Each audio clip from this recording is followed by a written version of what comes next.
You have a lot to focus on every day. Let Virginia Premier focus on your health coverage. Our health plan is only focused on Virginia, so we can connect you with quality healthcare and local resources. Our added benefits give you more value on top of your medical and drug coverage from Virginia Medicaid. See our benefits at virginiapremier.com/Medicaid and have your whole family with the same health plan. Virginia Premier, focused on Virginia, focused on you.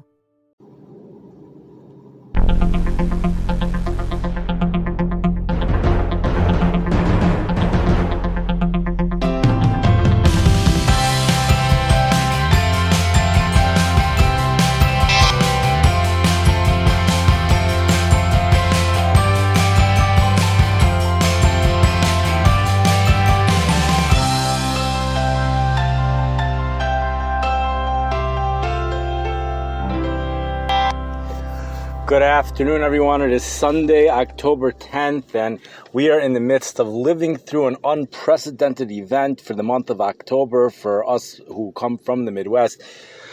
We're actually this event going to intensify as the week goes on. We have not dropped below 60 degrees yet this month of October. It's already October 10th. Temperatures have failed to fall below 60.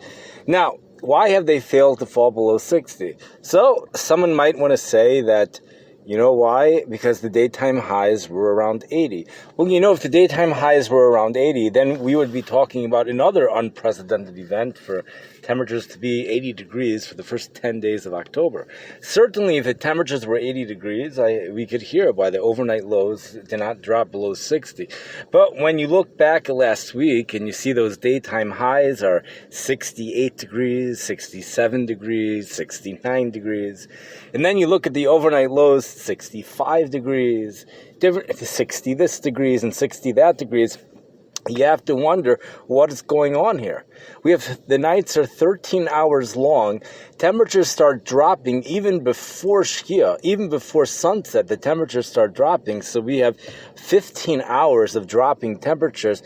So 15 hours of dropping temperatures. We had one day the high was 68, the low was 65. Well, that was, that doesn't, let's say the high was 68 and that night, let's say it was 63. Let's just say, I think it might have even been less than 5 degrees.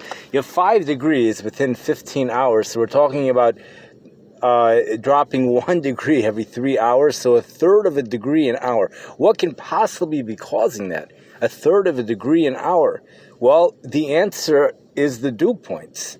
The dew points, the humidity. The humidity is tremendous insulation here in the city, and the temperatures are just not dropping. They can't drop below the dew point, and the humidity stays. Now, why is there so much humidity, and why so much consistency? I don't even know if we see such consistency in July. We do. We do see consistency in July, but even in July, we do get these Canadian air masses every now and then where dew points drop into the 50s. In fact, at the very end of July this year, dew points dropped into the 40s. But we've seen such consistency like this. It's just 10 days. Temperatures have not dropped below 60. Dew points have remained above 60 degrees. And the question again is why? So I've read in an article something very interesting.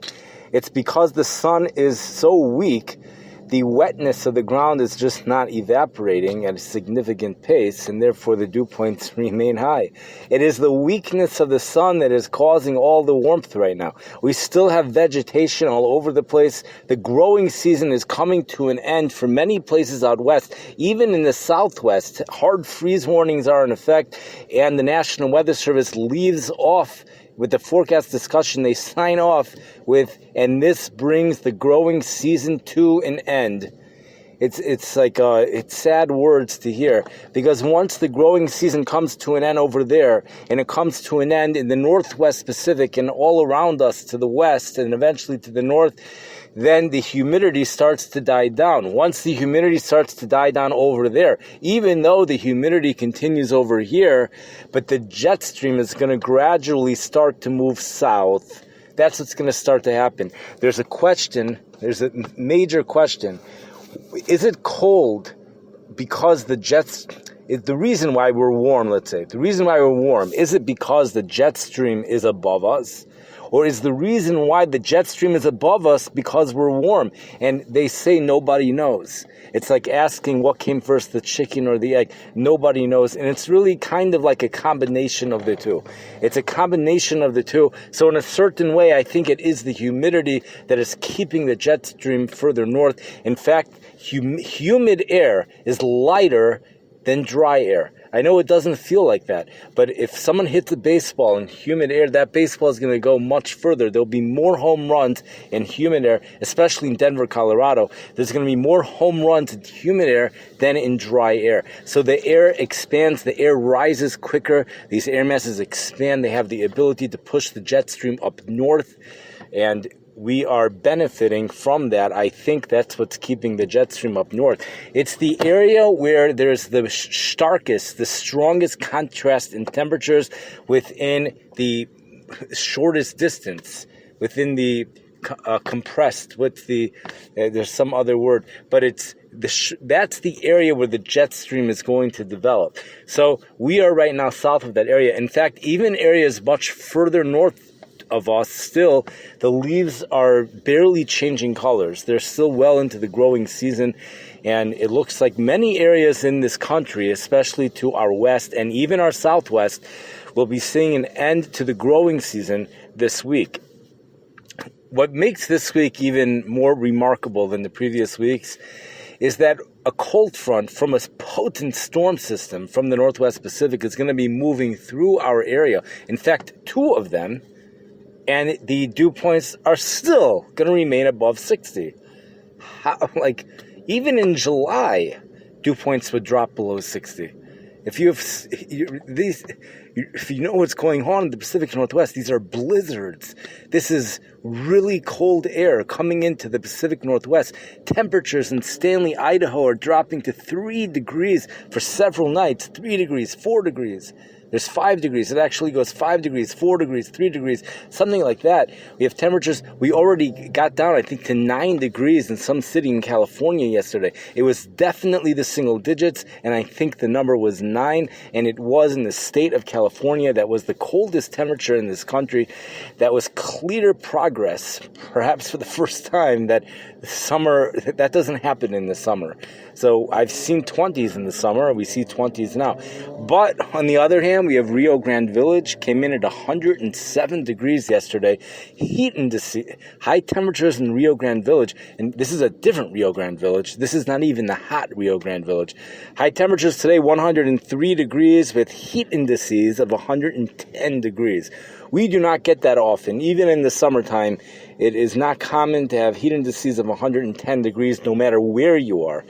When you combine the temperature and the humidity together, maybe the real field temperatures can hit 110, but the heat index, even in Phoenix, Arizona, the heat index on that official chart, maybe it's meaningless for them because the winds make it feel hotter and the sun makes it feel hotter. But the heat index is several degrees lower than the temperature, at least for the first half of the summer. I think for the second half, the dew points start to creep up and they start to have a little bit of a heat index, but that's when the temperatures start to go down. So we see tremendous heat taking place in Rio Grand Village, even the Rio Grande City. Also, there's tremendous heat going on over there. So it's almost like we're in summertime mamish. It's really weird. We're living in here in Chicago, this is unprecedented, which that's another way of saying we are in record-breaking territory. We broke the record, we continue to break the record, and we even have a cold front in the month of October coming from a winter storm system, a winter-like storm system, and there's going to be a second one too. And even then, forecasts continue to forecast overnight lows remaining above 60 degrees. I think Thursday night, 59 degrees. Finally, a front moves through on Friday. Temperatures are expected to go down to 50 degrees Friday night. It's going to take that before the temperatures actually drop to 50 degrees. In regards to the East Coast, all of this is vanishing before it reaches the East Coast. The cold air is pretty much vanishing before it hits us. I think Shabbos we're going to start to feel it. High temperatures only in the low 60s. if we have low dew point air, low 60s, that it's going to feel much cooler than what the mid and upper 60s felt last week and higher dew point air. We might start to feel the fall weather by this upcoming Shabbos. That's certainly a possibility.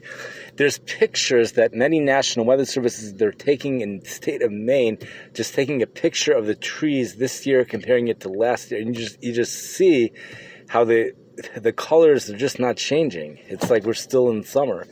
They're starting to change. Leaves are starting to fall, and the vegetation is gradually going to be coming to an end, especially to the areas to the west. And the jet stream could come down further south, and then we get the center of the really cold air masses remain above the jet stream, but the bottom part of those air masses could hit us, even though we have that vegetation. Another real interesting thing, and it's really like a mind-boggling thing, is something that I read from a National Weather Service in Louisiana. They said that the cold front moves through from this strong storm system, which we must talk about. It's going to be hitting Oklahoma. This storm system is going to be producing a severe weather outbreak where Oklahoma is being put into the category of a 4, which is a moderate risk, a 40% chance for severe weather within a 25-mile radius. If I ever said otherwise in a previous podcast, I had it wrong then. I have it right now. I believe 40% chance within a 25-mile radius. The highest it gets, I think, is 50%. And there is a slight chance that I'm off on this. But it is Category 5 is the highest. They are at a Category 4. And that's the highest number they have seen all year. And this is actually Chief Meteorologist Dave Murray in St. Louis for KTVI. He retired, but he said the St. Louis area gets a second severe weather season. Spring is the severe weather season, but there's a second one that pops up for 2 weeks. That's during the final week of October and the first week of November. But I'm reading now that October and November in general is another severe thunderstorm season. So we didn't see much severe weather at all this past summer or in the spring out in the southern plains. I think there was some on the East Coast, more than usual perhaps on the East Coast, but very little in the plains. But now it looks like they might be getting some more.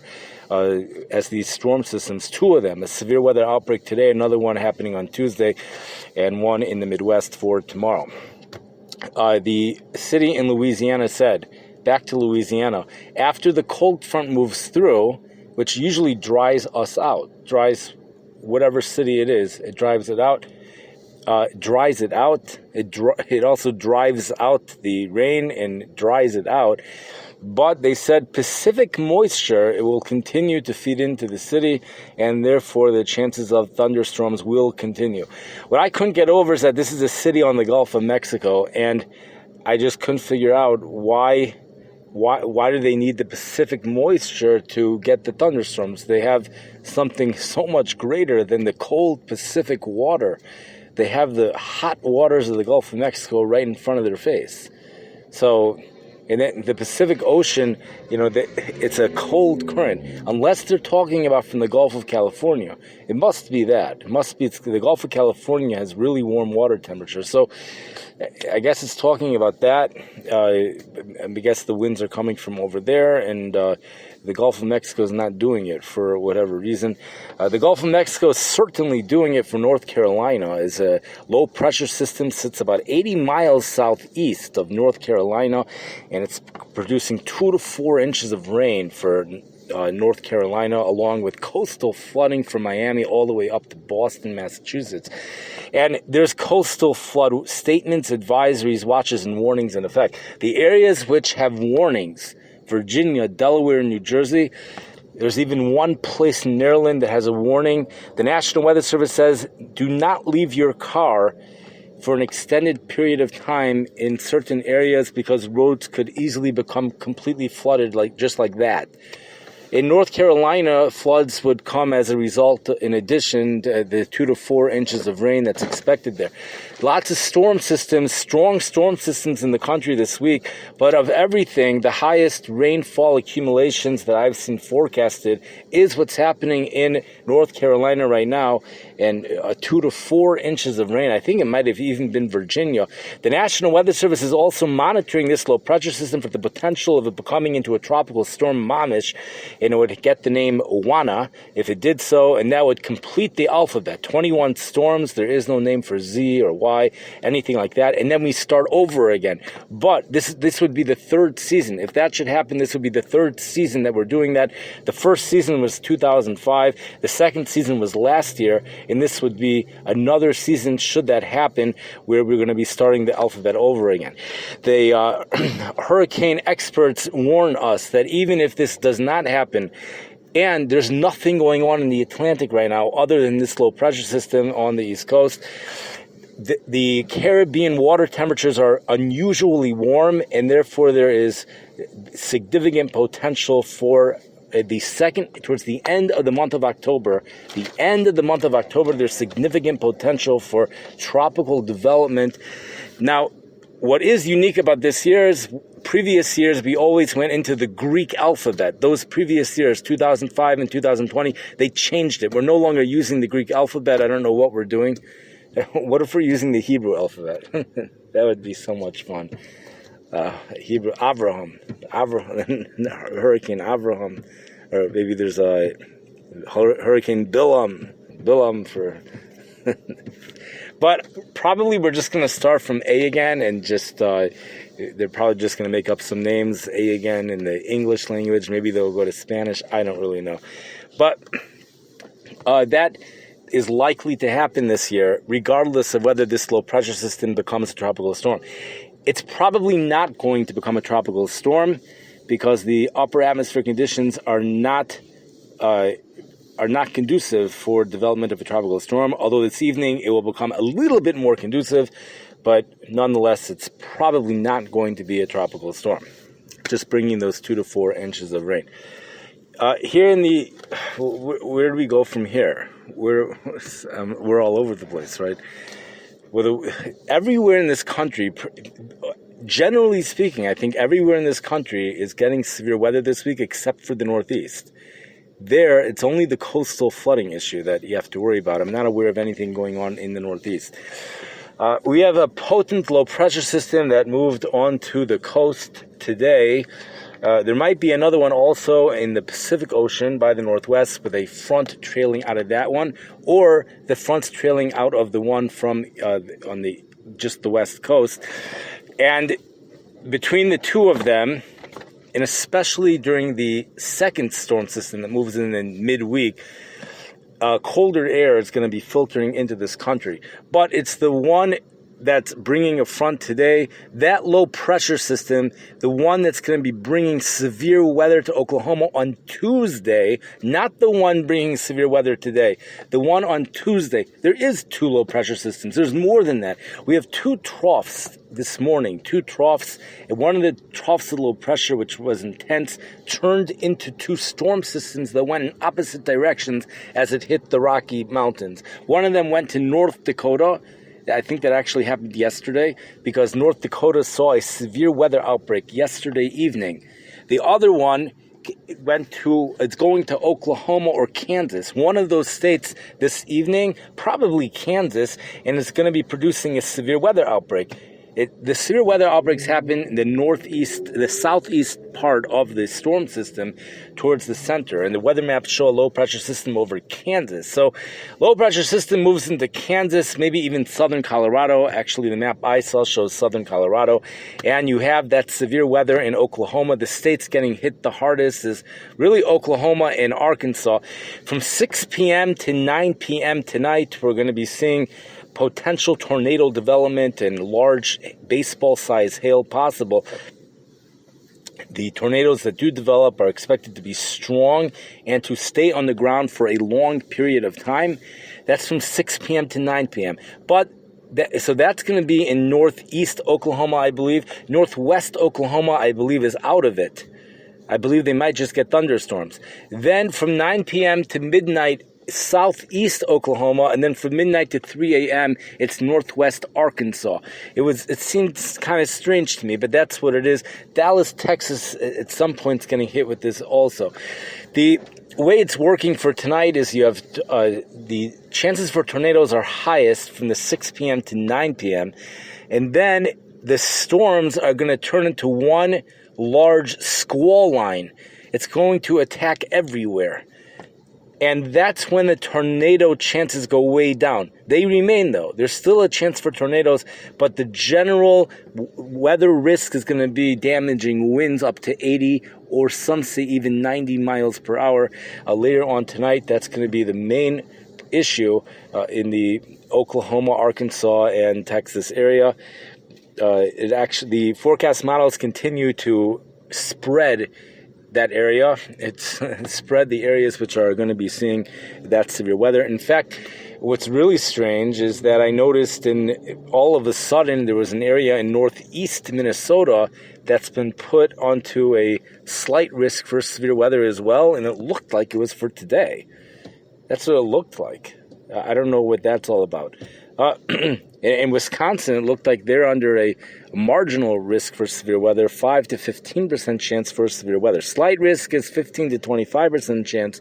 Moderate risk, enhanced risk is 25 to 35% chance. Moderate risk is basically 40%, and then a high risk. On Tuesday, Oklahoma might go into a high risk for severe weather, which means a 50% chance for severe weather on Tuesday. Tuesday might even be more significant than tonight. That's that major storm system bringing blizzard-like conditions to the northwest, 18 to 24 inches of snow for southeast Montana, north central Wyoming. Wyoming and Montana are going to be the states that get hit the hardest with this storm. Realize many cities that are forecast to get these large snowfall accumulations, when all is said and done, there may not actually be that much snow on the ground because when the snow falls during the day, temperatures are going to be well above freezing. So there's going to be a lot of melting. Some of the precipitation will be falling as rain, but in the official accumulation, the way they do it, it might actually come out to be large amounts. Stanley, Idaho will probably see around an inch, but temperatures dropping to near 3 degrees for several nights this week, with high temperatures in the low 40s. On and off rain and snow through Wednesday. Heaviest snow will be falling Monday night into Tuesday morning, with strong winds bringing blizzard-like conditions for many of the mountain areas. And in fact, some of the snow might even be hitting the valley floors as far south as New Mexico, says the Midland, Texas National Weather Service. A few snowflakes possible in Denver, Colorado, and also Boulder, Colorado, from this potent storm system bringing the coldest air of the season. Temperatures are actually going to be 20 to 30 degrees below normal, all the way down into Phoenix, Arizona, even southern Arizona as well. Until we get there, we're already for tomorrow, high wind warnings, even today already. High wind warnings, tremendous windstorms, wind gusts up to 75 miles per hour for Los Angeles mountain counties.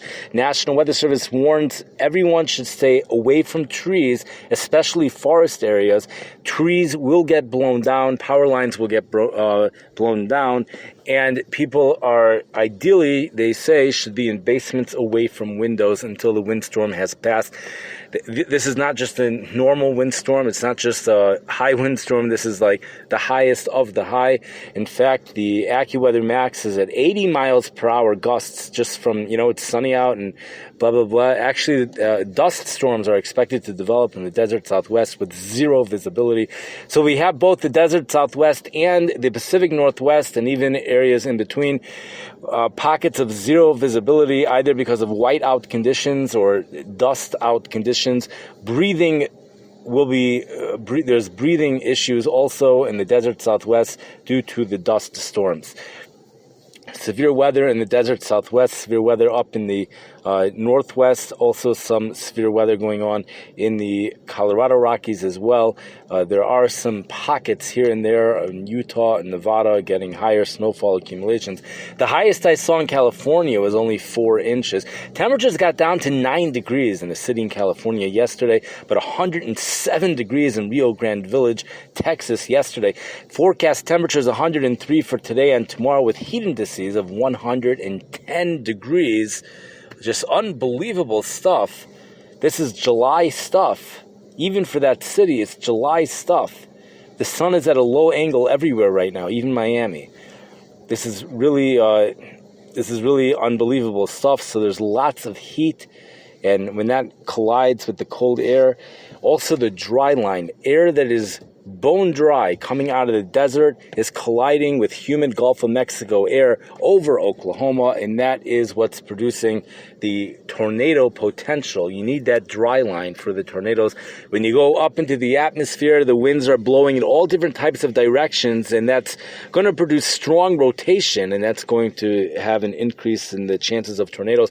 But again, the tornado risk goes down and the damaging wind risk goes up as the night proceeds. The severe weather risk moves into the Chicago area, cities like St. Louis, Detroit, Rapid City, Michigan. It moves in there, our area for tomorrow. It's not as high, but one thing that's going to be different over here is that the thunderstorms are going to be moving at a really quick pace, 60 miles per hour, 50 to 60 miles per hour. That's due to really strong winds that are just above the surface, and with that, the highest risk of anything severe is going to be the damaging winds, because if those strong winds could be brought down to the surface, which any thunderstorm can do, then we're going to have to deal with damaging winds over here. But there also is a chance for tornadoes even in our area. And realize when the storms are moving that quickly, there's very little warning between the time a tornado warning is issued and between the time the tornado happens. In Oklahoma, with the exception of northeast Oklahoma, they're going to be dealing, especially for northwest Arkansas, they're going to be dealing with the issue of tornadoes coming after midnight, if should any develop, and that's extremely dangerous. People should have a plan to hear an alarm so that they could take caution or just sleep in the basement. I want to know if we covered everything, because it's been 26 minutes, and it's Tuesday. Let's see. We have low pressure systems all around 29.4 for the most part. Some are 29.3, some are 29.5. They're moving. There's two storm tracks in this country right now. One of them is towards the Canadian-United States border, and the other one is the moving down. They take a dive from the Pacific Northwest, dive down into the four-cornered area, and then they move northeast into the Great Lakes, and then they dissipate before they hit the East Coast. The East Coast is not going to get hit by any of this. There's going to be unsettled weather around the East Coast throughout the week, I believe, with scattered showers and thunderstorms, but temperatures are going to be above normal for the week. That cold air, even for us, the cold air really isn't going to make it here. I mean, temperatures are not going to be in the 80s on Tuesday. We're going to see temperatures in the 70s, but that's still well above the normal high for today, with a high of 65 degrees. Record high here in Chicago today, 86 degrees, and the record low is down into the 20s. The lake water temperatures remain quite warm at 69 degrees. And the overnight lows are really record territory, dropping down to around 70 degrees for tonight. Again, overnight lows remain in the 60s. Daytime highs in the 70s for most of this week. High temperatures might hit 80 degrees tomorrow. The marathon runners had a lot of siyata deshmaya today. There's two possibilities. Either the computer models are wrong, which means if they were able to perfect the computer model, there will be a time when they will actually be accurate, and such a thing will never happen. If the models are forecasting highs low to mid 80s, the clouds are expected to remain out of the area, that's what it's going to be. Or the other possibility is that the models were right, that Taka is what was supposed to happen, but there was a siyata deshmaya. Things got changed because your marathon runners, they can't run a 26.2 mile race in 80 degree heat. They can't do it when dew points are in the 60s. Temperatures feel, they say, 20 degrees warmer than what they actually are to a jogger. Joggers claim that the most ideal weather conditions are when temperatures are in the 50s here in the Chicago area. I think if it's very dry out, temperatures would have to be higher than the 50s. That's especially true for bike riding when you have that wind going on. But I think they really lucked out. Temperatures remained below 80, and if they did hit 80, it's going to be happening now or so. And that's something noteworthy. A lot of noteworthy stuff going on the weather map for today. One thing that I pointed out in a podcast, I don't know if I did it in this podcast, is a city in Italy last week got 29 inches of rain within a 12-hour period. They got 19 inches of rain within a 7-hour period and a 7 inches of rain within a 1-hour period in the city in Italy. It broke all records for Europe. The European records go back hundreds of years. Remember, 29 inches of rain is equal to approximately 290 inches of snow. Another thing phenomenal is yesterday, if you look at the temperatures at 6 p.m. in Oklahoma, if I mentioned this on this podcast, then just forget it. But the temperatures 6 p.m. yesterday in Oklahoma were in the 90s everywhere except for about 5 or 6 cities. 2 of those cities, 89 degrees. The other ones, maybe 3-4 cities, were in the hundreds. Generally in northwest Oklahoma. But there was a city in southwest Oklahoma that was 100 degrees. Northwest Oklahoma, there was a city called Freedom. That was the name of the town. Temperature hit 102 degrees in that town in Oklahoma. Just amazing stuff for this time of the year in mid-October. The sun's angle is again low. Even in Miami, the sun's angle is getting probably down to 60 degrees already at the peak. Here in Chicago, the shadows are longer than you are, even at peak heating. You know, how late in the day do you have to wait? On June 21st, how late is it before the shadow is longer than you are? At noon, the shadows are as short as can be. Is it 4 o'clock, 5 o'clock? So the noontime sun angle is equivalent to probably 4 or 5 o'clock on June 21st. The evening time, it's like the evening. How much heating could you get from that? We're surviving on dew points. We're surviving. That's the variable here. Once that's taken away from us, then things might go crashing.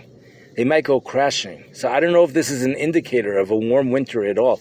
Remember this, the coldest winter on record, 1936, the hottest summer on record, 1936. There are plenty of articles that would tell you that it was a tie. 1936 and this past summer was a tie because it was 39.98 degrees. Not 39. What was it? What was the average temperature? I forgot what 70. The average temperature this past summer, I think, was 74 degrees. And in 1936 was 73.98. It was something like that. So even Tom Skilling mentioned something that indicated like he's not so impressed with the difference of temperatures. And you know, there's other things that go into this that could also slug the whole thing up. And an argument could be made to say that the 1936 summer was actually hotter. The rain in Italy took place last week. Remember, a week before Bismarck, North Dakota, they're now talking about some snow. Last week, temperature hit, no. Billings, Montana is under a winter storm warning for 7 to 14 inches of snow. Although if you look at the forecast, it's 5.5 inches. And 1 week ago, before this storm is hitting, temperature was 86 degrees. And another city was 90 degrees a week ago. Maybe it was Boise. It was somewhere in Idaho or Montana. I don't think it was Wyoming. It was Idaho or Montana.